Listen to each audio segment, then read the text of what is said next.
makes it not fun. So there are some basic safety things that I like to go over and just kind of remind everybody of because it's important. And the first most important thing is there are no bathroom breaks and there are no bathrooms until lunchtime. So if you need to go pee, if you had some coffee this morning, you need to do that pretty darn quickly here. So before we get out of this parking lot, you probably want to do that. There you go. You got the right idea. That's okay. It's all good. You've been on this before, and plus, we're good. So yeah, this is important. There will be bushes only, and I don't provide toilet paper, so sorry. Actually, you're holding the piece, the only piece you have in your hand. You're holding the only piece of paper I provide anybody with on this drive. So, okay, so I've got my little notes here because at this hour on a Sunday morning, I'm lucky if I can remember where my head is, let alone what I want to say to people. So in a group drive, for those of you who've never been on a group drive before, there are some things that are a little different than they are when you're out with just a couple of your buddies. You want to try to keep the guy ahead of you in sight, and you want to keep the guy behind you in sight so that nobody's getting lost. You do not want to tailgate, and I cannot stress this enough. Keep a really good following distance between you and the guy in front of you. You do not know what kind of brakes the guy in front of you has or the girl in front of you has. This is not gender specific. We'll just say guy in general, and from here on out, that just means driver. The person in front of you could have an incredible set of brakes on them, and they might stop in a hurry, and you might not be able to. So please leave a reasonable following distance between you and the person in front of you. You can very easily make the person in front of you nervous, make a mistake. All kinds of things can happen. So leave some breathing room. You need reaction time. Squirrels run out of the, believe me, we have the suicidal squirrels out here. They'll run out in front of the car. Somebody decides to dodge it because they don't want to kill the cute little furry squirrel, and the next thing you know, you're eating the tailpipe of the guy in front of you. So it's really important. Leave some following distance, but keep the guy in front of you in sight. That stated, you should also be worried a little bit about the guy behind you. Make sure that you're not losing him. So if everybody is doing this through the entire lineup, then we won't lose anybody. And we'll all keep a pretty good staggered distance between each other, but safe enough that we're all aware where everybody is and we're all staying together and it's all good. One thing on that note, she's saying keep the guy in your sight within your own limit. Yes. Do not drive over your limit just so you can keep the guy in front of you in sight. That is correct. Drive your own pace. If the guy in front of you is hauling ass and taking off and you don't feel comfortable doing that, don't do it. Do not overdrive what you're comfortable with. This comes back to the guy in front of you should be looking in the mirror and saying, oh shoot, I lost the guy behind me. I should probably back out of it a little bit. So that way we don't lose anybody. We do have the route sheets. It's a good idea to keep an eye on them so you don't get lost. And we do our best to make sure that at various points along the way, there might be a left turn or a stop sign or whatnot, that we try to slow it all down. The leader of each group will try to slow it all down and get everybody bunched back up for that turn or that stop, and we try to make sure that everybody's there and we see the last car in the lineup show up and we get the thumbs up to go, or they get on the radio and say, we're good, everybody's here, and then we'll go.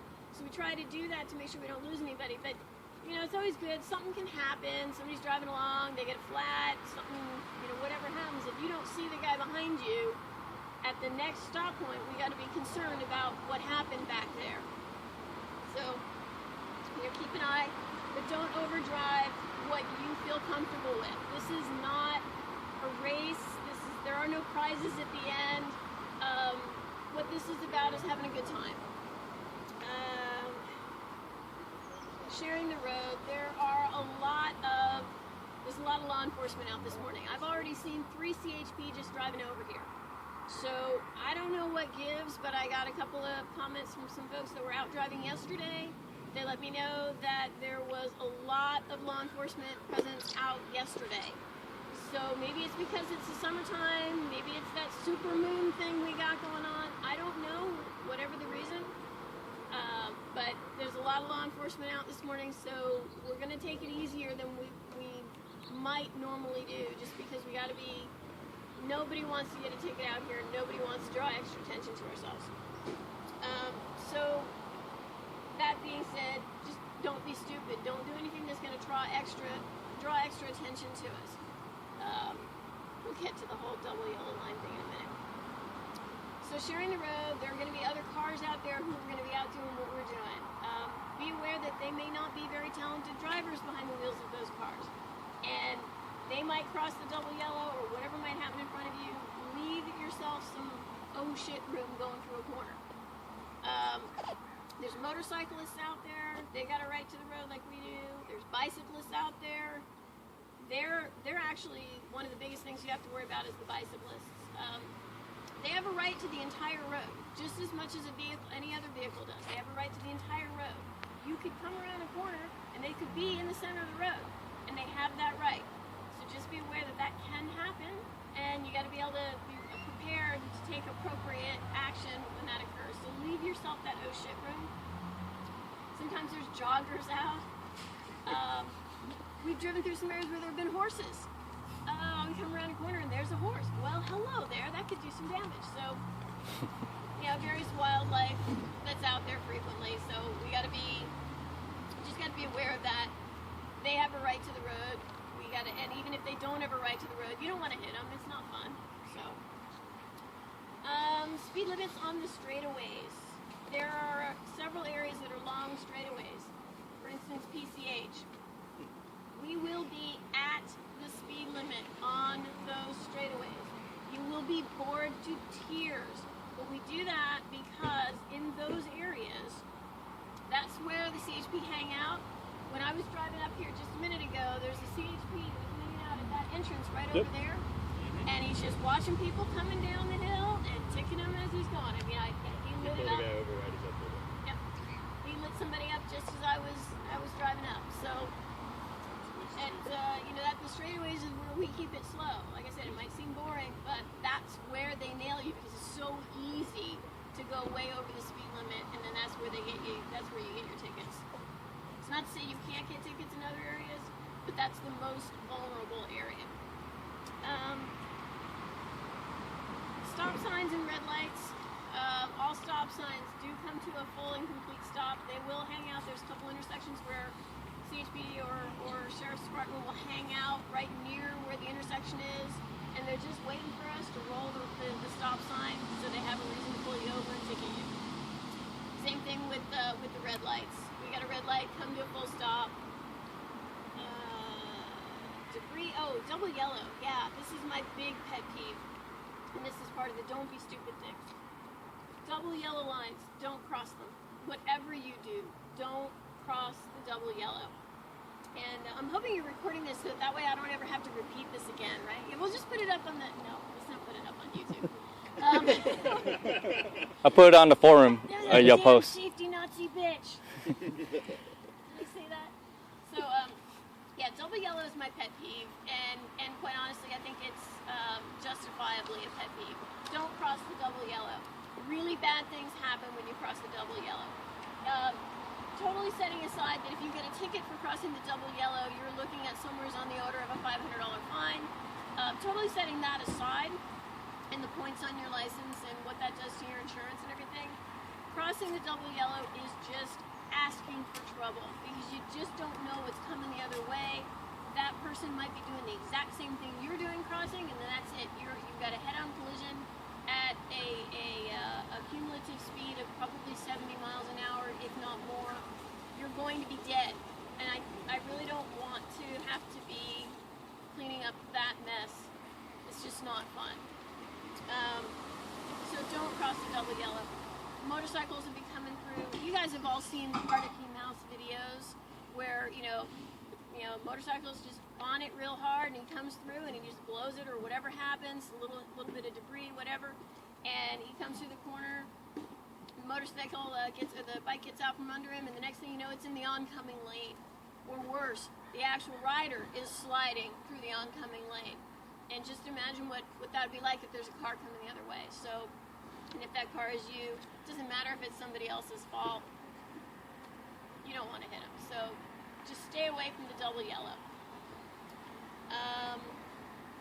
If you are crossing the double yellow, by the way, if you feel like, oh my God, I'm going so fast that I have to do this by crossing the double yellow, you're doing it wrong. You need to address what you're doing wrong with your driving, or what's wrong with your car, or something's going wrong. There's no reason to cross the double yellow. We have, not going to say that we always do, but we have hauled ass through some of these canyons at some pretty impressive speeds, and we do not cross the double yellow. So if the girl can do it, you guys can do it. All right? There's debris out there. There's some spots where there's some bumpy roads. Just be cognizant of it. When there's debris, which comes down the side of the canyon walls and little bits of whatnot, and sandy and dusty and little rocks and everything on the road, that can really make your car skittish. So just be aware of it and take it easy.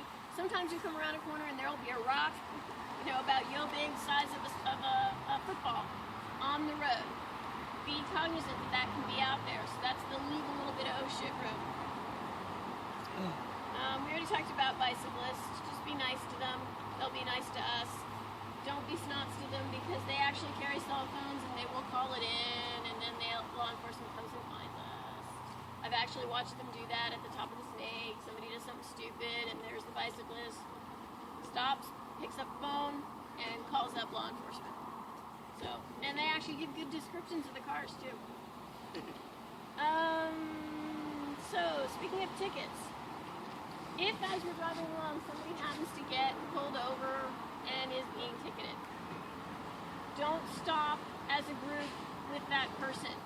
Continue down the line. If that person who's getting pulled over happens to be the leader of your group and you don't know where you are going, continue down out of sight of where that person's being pulled over, and find a safe place where the group can pull off to the side.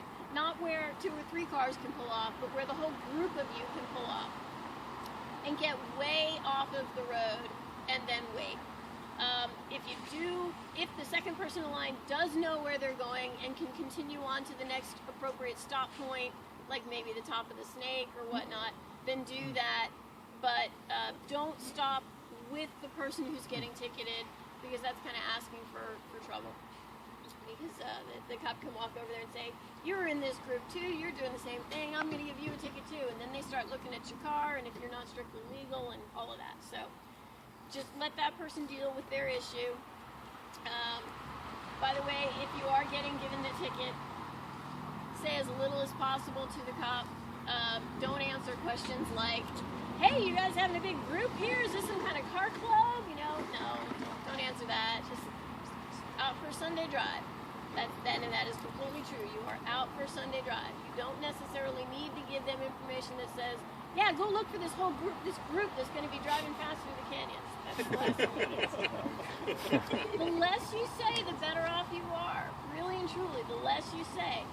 They're going to ask you questions. They're going to ask you very leading questions, and the less you say, the better off you are. You are not required to do anything but to give them your driver's license, registration, and proof of insurance, and take your ticket. You don't have to answer the question, why were you driving so fast? That's an admission of guilt, so avoid all of that. So yeah, what to do, what not to do, what to say, what not to say. In an accident, we have had on occasion some issues where there have been accidents. Usually they're pretty minor. In that case, if somebody does get into an accident, maybe they hit a rock or something, it's best if you make sure that person's okay. Maybe 1 or 2 cars stay with them just to make sure that person's okay. But then the rest of the group do not loiter around where the accident occurred. Continue on to the next safe stop point with your group. We got the radios, we'll be keeping in touch. We've got phone numbers, so we'll all keep in touch. But if a whole group of cars are all hanging out around an accident scene, then law enforcement starts getting worried about what the heck's going on. So it just draws too much attention.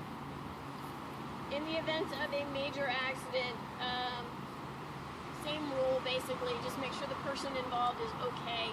Somebody stay with them just to make sure they're okay.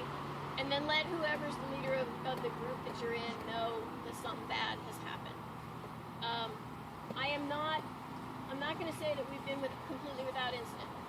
We we have had 2 really bad incidents occur in this drive.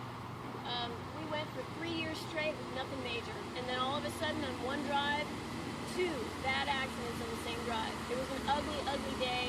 I didn't end up getting home because I want to make sure everybody was safe and handled, and after a visit to the emergency room and having to follow up and making sure everybody was good, I didn't get home that night until around about 10:30, 11 o'clock I think it was. And I think I managed to get a sandwich at the hospital cafeteria. Sucked day, really, really sucky day for me. I'm glad that everybody walked away okay, but I don't want a repeat of that. So when I warn you about areas where, look, you need to take this area seriously, it's from experience of watching a really, really horrific situation occur. Actually, I shouldn't say I've watched it. You watched it. You were behind it when it happened.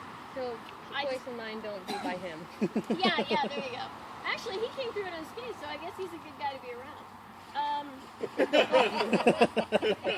There you go. But I mean, I drove up on it after, and it wasn't good. So I'd really prefer not to have a repeat of that. You can crash badly, so please just be careful and be aware of that. Stopping at the rest points, when we get to various rest points, when you pull off the road, pull way off the road, as far off the road as you can get your car and not lose your car in a ditch. You need to be well across the white line. Law enforcement will come by, and if you are not well across the white line, they will give you shit for it, and they can ticket you for it. The reason they don't want you that close to the white line is that if a bicyclist comes by and another motorist comes by at the same time, and you're too close to the white line, that pushes everybody over, and then that forces people to have to go across the double yellow. So that's why law enforcement doesn't like that, and that's why I don't like it, because I don't want anybody crossing the double yellow. So let's not cause a situation where people are needing to do that. So get off the road. Good idea to crank your wheel. We've had a debate going about which direction to crank the wheel. I don't give a rat's ass which way you crank it. Just crank that wheel hard so that your car won't roll when we're on a hill. Leave your car in gear when we stop at the rest points. Leave a little bit of distance too, because it could roll back. Your brake might be hot and slip down a little bit, and your car might roll into the person behind you. So when you pull up behind somebody on a hill, either give yourself room or give that car room to roll if it does. Yeah, and that does happen. We're not just talking about a hypothetical. We have had it happen. We have seen it happen. While you're laughing about it at the moment, if it's your car about to get rolled into, you're not going to be laughing. You won't be laughing when it's your car. And I mean, I've literally seen people running across the snake going, oh shit, oh shit, oh shit, there was my car. And we've seen video at the bottom of Tuna Canyon, cars just rolling into other cars because nobody thought, oh hey, I should probably, chop the wheel with a rock. Actually, at Tuna Canyon, we do that. But we'll talk about that later. We do have some walkie-talkies. We're gonna break into 3 groups. I think with 20 cars we should be okay with 3 groups, right? How many people here is this their first time out on this drive? Okay, so we got 1, 2, 3, 4, 5, 6. Oh wow, half of us. Okay. So Paul, do you want to be the fast group? No. No. No. Well, I changed my wheels and tires, so I'm not on super I grippy see. anymore. Okay. All right. I was actually thinking about tailing a group with. Yeah, I don't think we've got I don't know if we have enough people to be able to tail a group. Yeah, if not, I'll lead group 3 then, I guess. Okay. We're gonna take it easy in general this drive anyway because of all the law enforcement. So I don't think we're gonna have a quote fast group or a slow group. Everybody's just gonna be pretty much doing a more casual pace this month. It's just the way it's got to be this month. So, how many cars do we have? I'm trying to figure out. Next time, just for reference, if you guys come out again, next time we meet up here, try to back everybody into this line of spaces along here. Reason why is when we roll out, it is oh so much easier to break into the groups and to just drive straight out. So literally what I'll do is the next time we do this is I'll say, okay, all those cars, the first 10 cars here, the first 8 cars here, roll out, follow Alan. And then we wait a full 5 minutes. And then the next group rolls out, follows whoever's leading that group, and then 5 minutes later, group 3.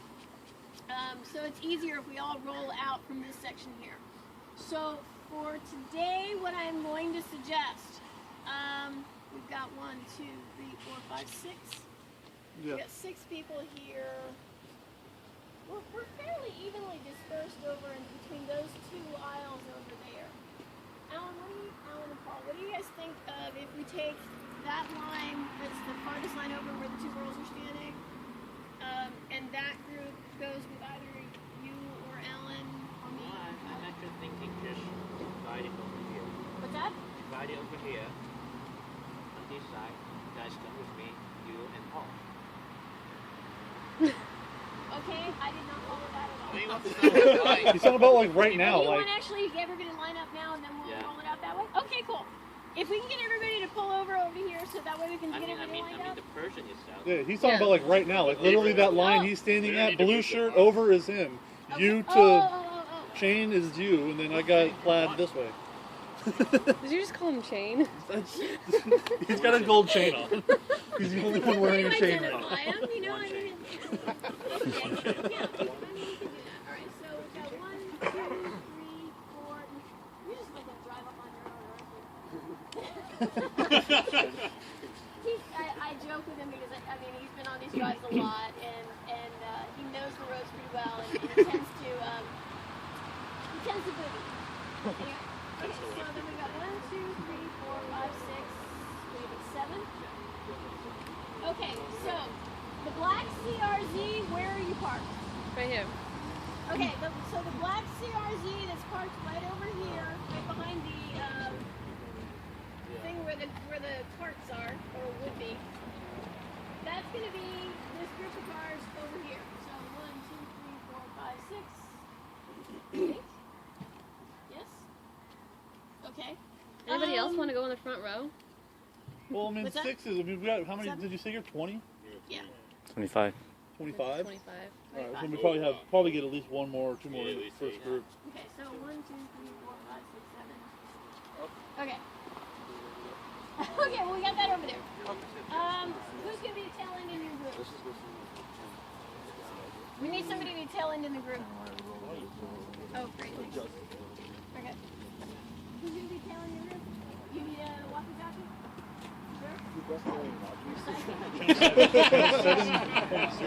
Some of them don't have the. That's what the ones that you went to.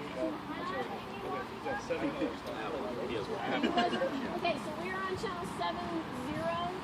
So if it lets you set for your channel at 70, that way you can just monitor. He'll basically just get on there and let people know if there's something wrong, or if you need to let him know, hey, we got lost here, we got stuck in a traffic light. We have a signal up there. Like that's in your phone. On your phone might not, but on the Yeah, phones are walkie-talkies, iffy yeah. depending on service. I mean, some areas Yeah. are alright, some places you won't get anything. Yeah. So, I mean, the walkie-talkies are almost our best bet a lot of the time. Okay, so that's that group over here. Who do we got over here? There's 5 They have their own. They have their own group already. They got their group already. Again, you guys, this is a Paul group. You guys all know each other, that's great, but still try to remember to keep the following distances and everything. So, and you know, the usual stuff. I know that people who tend to drive together a lot tend to have a higher amount of trust and all that, but just realizing that there might be somebody else on the road. You know all the shit. Okay. Okay, so there's that group there. So Paul, 1, 2, 3, 4, 5, 6, 7. Do you want to go to Paul's group? I gotta make a left. Okay, so Paul's group, that's going to be the white Acura. Where are you parked at? Over there. You're over there, white The Acura. very last lane. A couple down from the taxi. Okay. Okay. So that's David.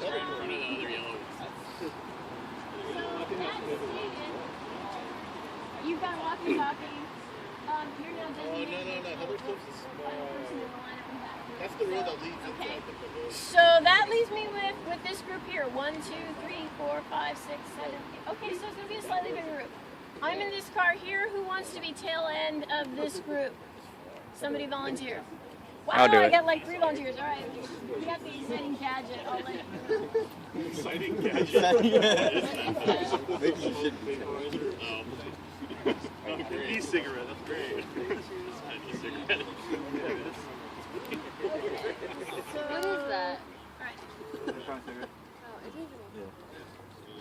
It's the more I've seen it used for other things. Okay, so Alan's group, do you want to roll out first? Have him roll out first so we get pictures. No? Yes? If you roll out first, you're able to get to the places first and take pictures. Oh, look at that. Or not? Okay. Now, what's the condition of the driving license, of your driving license? I have 2 that I am dealing with right now. So you can't get any more today. It would be better if I didn't get any more today. And Paul doesn't know the road. And Paul doesn't know the route, so. Okay. I've already read it and I know it. I just don't want to be Thank the you. very first to it. Okay, so Alan's group's rolling out. Okay, we're good. Alan's group's rolling out. We're gonna follow them in 5 minutes, so we all get to hang out. Are there any? So anybody who might need to go take a pee or whatnot, this is the time to go, so to speak.